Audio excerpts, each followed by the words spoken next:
থাকবে, তবে আমাদেরকে এমনভাবে বাঁচতে হবে যাতে আমাদের জীবনে কোনো দুঃখই নেই। আমাদের মেয়েদের জীবনটা একটা বড় অদ্ভুত জীবন। আর কি বলতো, বিয়ের আগের লাইফটা আর বিয়ের পরের লাইফটা অনেকটা পার্থক্য। বিয়ের পর আমাদের কিন্তু অনেকটা দায়িত্ব, অনেকটা কর্তব্য কিন্তু বেড়ে চলে। Hello everyone, good morning. আশা করছি যে যেখানে আছো অনেক ভালো আছো আর সুস্থ আছো। আজ আরও একটি নতুন ভিডিওতে তোমাদের সকলকে জানাই অনেক অনেক ভালোবাসা। এখন ঘড়ির কাঁটাতে 6:45 বাজে, তবে জানো তো উঠেছি বেশ খানিকটাও আগে। উঠে ওই যে বাইরের কাজগুলো করে ঘরে চলে এসেছি। ভাবলাম চলো, এই যে ঘরের জানালাটা অর্ধেক খুলে দিয়েছি, প্রচণ্ড হাওয়া দেয়। আর জানালাটা না খুললে কি বলো তো, সকালবেলা ঘরগুলো অন্ধকার হয়ে যায়, সে কারণে আমি একটু খুলে দিয়েছি। আসলে সকালবেলা ঘুম থেকে উঠলে আমাদের সংসারে অনেকটা কাজ থাকে। আর আমাদের গৃহবধূদের বুঝতেই পারো, সকালটা পড়ে পড়ে তো ঘুমালে হবে না, কারণ আমরা একটা বাড়ির বউ। বাড়ির বউদের অনেক কাজকর্ম, সাথে একটা বাচ্চা আছে বুঝতে পারো, আর বর যাবে অফিসে, রান্নাবান্নাও করতে হবে। চাইলে একটু বেশি করে ঘুমাবো, সেটা কিন্তু কখনো হয় না। সেজন্য বললাম যে মেয়েদের বিয়ের আগের লাইফটা আর বিয়ের পরের লাইফটা একদমই অদ্ভুত। কি বলতো, বিয়ের আগে আমরা একটু বেশি করে ঘুমালেও কোনো অসুবিধা নেই, কেউ কিছু বলার নেই, না ছিল কোনো চাপ, না ছিল কোনো টেনশান, নিজের মতন করে চলতাম, ভীষণই আনন্দ করে দিনগুলো কাটিয়েছি। আর এখন তো বললে হবে না, এখন তো আমার সন্তান আছে, স্বামী আছে, আর কয়েকদিন পর ছেলে স্কুলে যাবে, আমাদের আস্তে আস্তে কর্তব্যগুলো বেড়ে চলবে। যাই হোক বন্ধুরা, সকালের বাসি কাজের সাথে ভাবলাম চলো বারান্দা ঘর সমস্তটা মুছে নিই।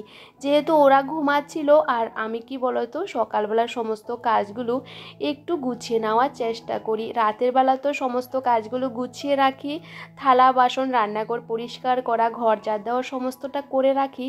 তাও সকালবেলা একটু না মুছামুছি করলে ভালো লাগে না। আর জানো তো আজকের ওয়েদারটা বেশ সুন্দর, বাইরে কিন্তু ভীষণ ঝলমলে ওয়েদার, রোদ্দুর ওঠেনি কিন্তু আকাশটা ভীষণই সুন্দর। অন্যদিন তো মেঘলা হয়ে থাকে, কালকেও কিন্তু বেশ সুন্দর ওয়েদারটা ছিল। এরকম যদি ওয়েদারটা থাকে শীতকালে, বিশ্বাস করো কাজ করতেও বেশ ভালো লাগে। দেখবে মেঘলা ওয়েদার থাকলে মানে বেলা অনেক হয়ে যায়, বোঝাই যায় না। কিন্তু আজকের ওয়েদারটা যেহেতু বেশ ভালো লাগলো, ভাবলাম চলো সকালবেলা মোটরটা চালালাম, গরম গরম জলও আসলো, ভাবলাম চলো চানটা করে নিই। আসলে কি বলো তো, দুপুরবেলা না আমার অনেক কাজ থাকে, ছেলেকে খাওয়ানো, চান করানো, আবার স্কুলে যায় ছেলেকে নিয়ে, তো সেহেতু না আমার দেরি হয়ে যায়। সেহেতু যখন হাতে সময় থাকে সকালবেলা চান টান পুজো টুজো করে নিলে, তাহলে দেখবে বেশ খানিকটা সময়ও কিন্তু হাতে পাওয়া যায়। আর এদিকে ওরাও কিন্তু ঘুম থেকে উঠে পড়েছে, যেহেতু এই ঘরে এসেছি, ছেলে তো আমাকে দেখে উঠে পড়েছে। ভাবলাম চলো এদিকে মাথাটা একটু আঁচড়ে নিই, তার আগে না ওই যে একটু ময়শ্চারাইজার লাগিয়ে নিচ্ছিলাম। এখন যাব রান্নাঘরে, রান্না তো করতে হবে, এখন 7:30 বেজে গেছে। এখন যদি রান্নাটা না করি তাহলে কিন্তু টাইমের মধ্যে করতে পারবো না। এই যে সকালবেলা উঠে কাজগুলো করে নিয়েছি, আমার জন্য কিন্তু অনেকখানি সময় হাতে পাওয়া গেছে। আর এখন যাব রান্নাঘরে। তো ভাবলাম চলো ডালটা আগে বসিয়ে দিই, ডাল তো আমাকে করতে হবে, তো আমি সবসময় ডাল আর ভাতটা আগে বসিয়ে দিই, আর এক সাইডেই টিফিনটা রেডি করব। তো ভাবলাম চলো ওই যে ছেলের জন্য গোলা রুটি করব, সাথে আমাদের জন্য করে নেব। ভাবলাম ভাতটা একটু পরে করি, আগে এই যে গোলা রুটিটা করে নিই। আসলে গোলা রুটি করতে গেলে না একটু সময় লাগে, এটা হতে না বেশ খানিকটা সময় লেগে যায়।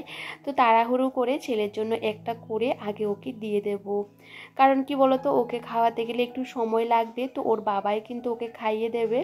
এই যে প্লেটগুলো নিয়েছিলাম ছেলের জন্য, আসলে কি বলতো প্লেটগুলো খুব সুন্দর, আর একটা সাইডে সস দেওয়া যায়, সেজন্য এই প্লেটগুলো নিয়েছি।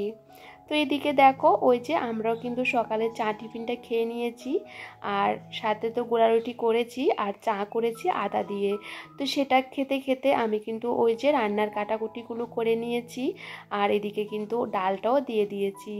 আজকে কি রান্না করছি বলো তো, ওই যে কপির ডাঁটা ছিল, আলু বেগুন সমস্ত কিছু দিয়ে একটা তরকারি করছিলাম। আসলে কপির ডাঁটাগুলো আমার না ফেলতে একদমই ভালো লাগে না, খুবই ভালো লাগে খেতে। তো সবসময় কিন্তু আমি এভাবে রান্নাটা করে নিই। তো এইদিকে দেখো রান্নাটা হচ্ছিল, ভাবলাম চলো এই যে পাপোশগুলো একটু বাইরে দিয়ে দিই। আসলে বাইরে এখনও ভালো করে রোদ্দুর ওঠেনি, রোদ্দুরটা উঠতে উঠতে 9টা 9:30 বেজে যায়। তার আগে সমস্ত কিছু বাইরে দিয়ে দিই।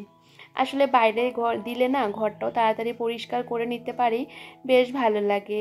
আজকে রান্না করেছি ওই যে বেগুন দিয়ে মাছের তেল আর ডাল, আর ছেলের জন্য মাছ ভাজি করেছি।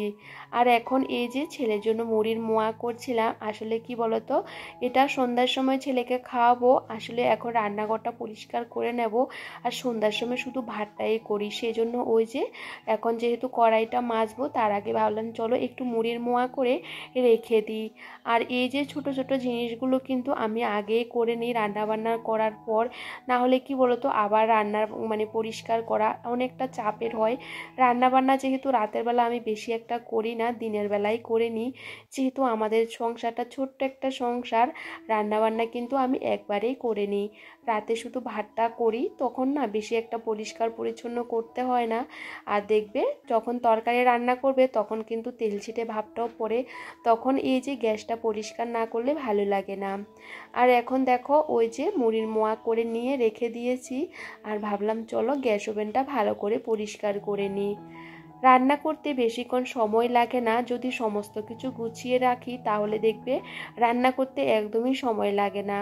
আর আমি যেহেতু আজকে 2 দিন প্রেসার কুকারে ভাতটা করছিলাম, সেহেতু তো আরও কম সময়ে কিন্তু হয়ে গেছে। আর এদিকে ফলগুলো অনেকগুলো ফল নিয়ে আসা হয়েছে, তো এই ঝুড়িটা দেখো খালি হয়ে গেছে, সেজন্য এই ঝুড়ির মধ্যে রেখেছিলাম। আর এদিকে কমলা লেবু একটা নষ্ট হয়ে গেছে। কমলা লেবু যদি অল্প একটু নষ্ট হয়ে যায় না, সে লেবুগুলো আর খাওয়া যায় না, সেই লেবুটা কিন্তু পুরোটাই ফেলতে হয়।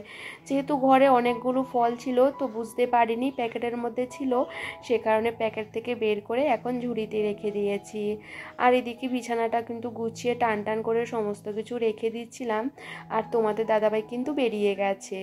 তো এদিকে ছেলেকে নিয়ে আমাকে কিন্তু কাজগুলো করতে হয়, যেহেতু একার সংসার বুঝতে পারো। আসলে গৃহবধূ হওয়াটা অতটাও মুখের কথা নয়, একটা সংসার পরিপাটি রাখতে গেলে অনেকটা বুদ্ধিরও দরকার, অনেকটা পরিশ্রমও দরকার।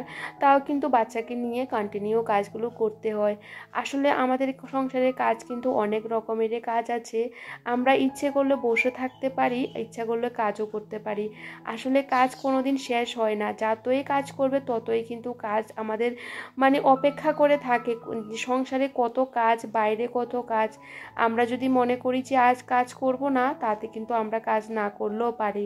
কিন্তু ওই যে কাজগুলো না করলে আমার ভালো লাগে না। আসলে সবসময় কাজকর্ম করতে ভীষণ ভালোবাসি, তো সেই জন্য কিন্তু আমার বাড়িঘরের সাথে বাইরের সমস্ত কিছু একদমই টিপটপ পরিষ্কার পরিচ্ছন্ন রাখার চেষ্টা করি। এদিকে ছেলে কিন্তু বাইরে খেলা করছে, ভাবলাম এই ঘরটাও কিন্তু ভালো করে গুছিয়ে নিই।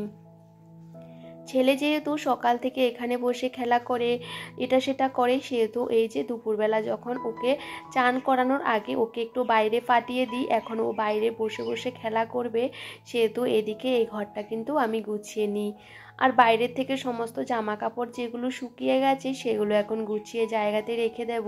তার আগে ভাবলাম চলো গুছিয়ে রেখে দিই, না হলে শীতকালে রোদটা চলে গেলে সে জামা কাপড় এগুলো আনতে আনতে দেখবে ঠান্ডা হয়ে যায়, তাহলে ওই জামা কাপড়গুলো কীরকম একটা লাগে। তো আমি সবসময় চেষ্টা করি জামা কাপড়গুলো শুকিয়ে গেলে ওই যে সাথে সাথে নিয়ে এসে গুছিয়ে রাখতে। আমার ভালো লাগে না ওই যে চেয়ারের মধ্যে জড়ো করে জামা কাপড়গুলো রেখে দেবো, সন্ধ্যাবেলা গোছাবো, সেটা আমার ভালো লাগে না। আমি সবসময় চেষ্টা করি আমার কাজগুলোকে সাথে সাথে করে নিতে। আসলে কি বলতো, পরের জন্য রেখে দেব, সেটা কেমন একটা লাগে। আসলে হাতে সময় থাকলে আমি সবসময় এভাবে কিন্তু কাজগুলো করে নিই। আর এখন এইদিকে চেয়ারগুলোকে ভালো করে মুছে নিয়েছিলাম, ছেলে চেয়ারগুলো নিয়ে না খেলা করে প্রচণ্ড দাগ পড়ে গেছে জানো তো। এভাবে কিন্তু ঘষে ঘষে খেলা করলে না প্রচণ্ড দাগ পড়ে যায়, তো সেগুলো না যতই দেখবে ঘষাঘষি করবে একদমই উঠবে না। তো চেয়ারগুলোকে একটু পরিষ্কার করে জায়গাতে রেখে দিচ্ছিলাম। আর এভাবে একটা ওলনা দিয়ে রাখি চেয়ারগুলো যাতে দেখতে ভালো লাগে, না হলে দেখবে এভাবে রাখতে না মানে দেখতে কীরকম একটা লাগে। আর ভাবলাম চলো একটা ফ্রিজটাকে না একটু পরিষ্কার করে নিই।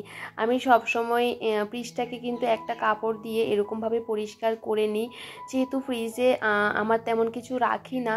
আসলে কি বলো তো, ফ্রিজটা তো বাইরে নিয়ে পরিষ্কার করা সম্ভব নয় পাঁচগুলো খুলে খুলে। আর আমার ছেলে যেহেতু ফ্রিজটা খুলে খুলে বারবার মানে দাঁড়িয়ে থাকে, সেহেতু না আমাকে ওই যে প্রত্যেকটা দিন যখন ঘরের জিনিসগুলো পরিষ্কার করি তখন কিন্তু আমার ফ্রিজটাকেও এভাবে পরিষ্কার করতে হয়, তাতে না বেশ পরিষ্কার থাকে। আর ওকে যতবার বলি না কেন ফ্রিজটা খুলে দাঁড়িয়ে থাকবে না, তো কিন্তু আরও বেশি করে দাঁড়িয়ে থাকে। আসলে ফ্রিজের মধ্যে আমি তেমন কিছু রাখি না, তোমরা সব সময় দেখো, কিন্তু কি বলতো ছেলের জন্য রাখতে পারি না। মানে ডিম রাখতে পারি না, তারপরে ডিম রাখলে ডিমগুলো নিয়ে এসে কি করে বলো তো, ওই দিয়ে জিভ দিয়ে চাটাচাটি করে, যেহেতু ডিমগুলো ঠান্ডা হয়ে থাকে বুঝতে পারো, সেই জন্য ওই যে ডিমগুলো আমি সবসময় কিন্তু বাইরে রাখি, তারপরে ওই যে রাতের বেলা ঝুরি করে আবার ঢুকিয়ে রাখি, এরকম করতে হয় জানো তো। আসলে ও তো বুঝে না যে কোনটা আমি মুখে দিচ্ছি আর কোনটা কি করছি। আসলে ফ্রিজের না চাবিটা না ভেঙে গেছে, সেহেতু আমি লক করেও রাখতে পারি না, তো সবসময় কিন্তু চোখে চোখে রাখতে হয়। আর এদিকে আমি ঘরের কাজগুলো করছিলাম, বাইরে না কয়েকটা ফুল গাছ দেখতে পাচ্ছ এখানে রেখেছি, ফুলগুলো ছিঁড়ে ফেলে দিয়েছে। তারপরে ওই যে কয়েকটা সবজি গাছ লাগিয়েছি, সে আগা টাগা সমস্তটা ছিঁড়ে দিয়েছে। ও তো জানে না, যেটা দেখে সেটা নিয়ে টানাটানি করে। আর এদিকে দেখো ব্ল্যাঙ্কেটগুলো একটু উল্টে পাল্টে দিচ্ছিলাম, একটু বাড়ি মারলে প্রচণ্ড ধুলো বেরোয়। আসলে এই ধুলোগুলো আমরা দেখতে পাই না, আর কি বলতো একটু বাড়ি মারলে না ধুলোগুলো বেশ বেরোয়, তখন কিন্তু দেখবে বেশ ভালো লাগে। এই যে ইটগুলো সমস্ত কিছু ছেলে উঠিয়ে উঠিয়ে ফেলে দেয়, আর দেখতে পাচ্ছ ফুল গাছ থেকে ফুলটা ছিঁড়ে ফেলে দিয়েছে নিচে। এখন আরও ফুল ছিল সেগুলো টানাটানি করছে, এগুলোও ছিঁড়ে ফেলবে। ওকে বললে ও বুঝতে চায় না। আসলে কি বলতো, ও কালকে না একদমই ছিঁড়ে নেই, খুব সুন্দর করে বলেছিলাম বুঝেছিল, আজকে ভাবলাম চলো আজকে একটু রোদে দিই, এই যে কাণ্ড করবে আমি বুঝতেই পারিনি।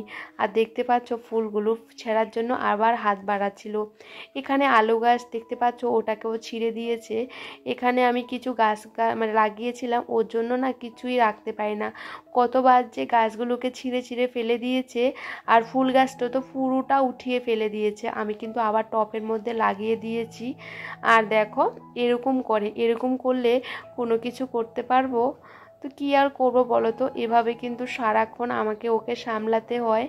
আর এখন কিন্তু ওই যে ছেলেকে চান করিয়ে নিয়ে চলে এসেছি, একটু যদি বাইরে বলি একটু খেলা করো, কি যে কাজ করে আমি নিজেও জানি না। অ্যালোভেরা গাছগুলোকেও সমস্ত গাছগুলোকে ছিঁড়ে টিড়ে ফেলে দিয়েছে।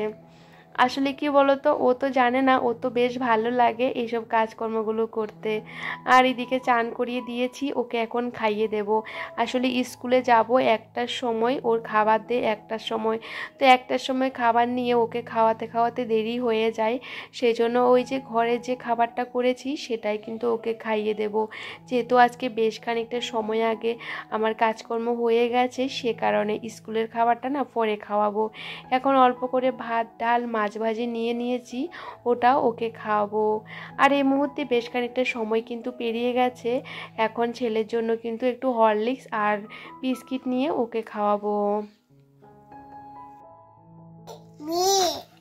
এটা কি? এটা অ্যাপল, অ্যাপেল, হ্যাঁ, বি ফর বল, হ্যাঁ, C for cat, D for কি? ডি ফর, হ্যাঁ হ্যাঁ ঠিক আছে, সি ফর ক্যাট, হ্যাঁ, আর ডি ফর কি বাবা? ডগ।